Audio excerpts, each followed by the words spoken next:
Nakipagpulong ang OWA o Overseas Workers Welfare Administration sa pamunuan ng MIAA o ng Manila International Airport Authority para matiyak na maaabisuhan sila sakaling may OFW na mahuhulihan ng bala sa paliparan.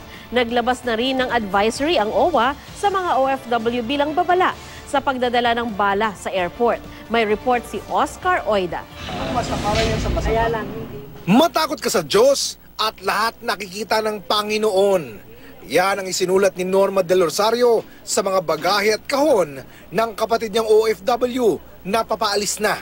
Sa gitna ng pangamba sa mga kaso ng di umano'y laglag bala sa NAIA.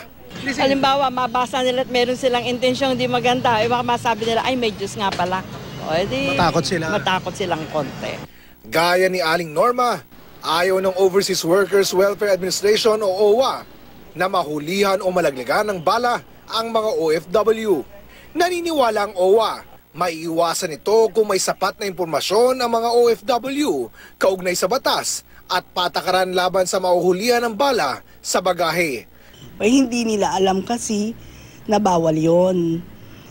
At saka yung iba naman talaga, hindi naman siya live, bullets, basyo. Dahil sa pagkakaipit sa mga baratang sa laglagbala na modus sa paliparan, isang unity mass ang sinagawa ng mga empleyado ng OTS ng Office for Transportation Security sa NAIA Terminal 2 kanina. Ang OTS, ang isa sa ahensyang nasa sentro ngayon ng di umano'y laglagbala modus sa paliparan. Giit ni Edgar Anas, presidente ng National Employees Association of Transport Security, inosente raw sila at sana itigil lang mga maling paratang na sangkot ang mga empleyado nila sa laglagbala. Hayaan na lang daw ang National Bureau of Investigation na mag-imbestiga. Durog na ng pagkatao ng mga kasama namin. Apektado na rin pati mga pamilya nila. Kapansin-pansin din ang pink ribbon na nasa braso ng mga screener sa NAIA. Ang pink na to, simbolo ng manly love. Mahal namin yung tao. Ibig sabihin yan, sa airport, mahal namin yung mga pasahero. Kahit na hindi love ang pakita sa amin, love namin sila. Nakipagpulong naman kanina ang OWA kay Manila International Airport Authority General Manager Jose Angel Honrado para matiyak na maabisuhan sila sakaling may OFW na mahuhulihan ng bala.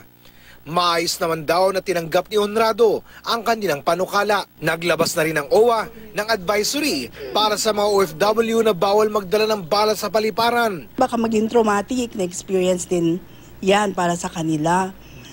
Kaya naman ang OWA, gusto namin mag-offer ng psychosocial counseling or legal counseling services doon sa biktima.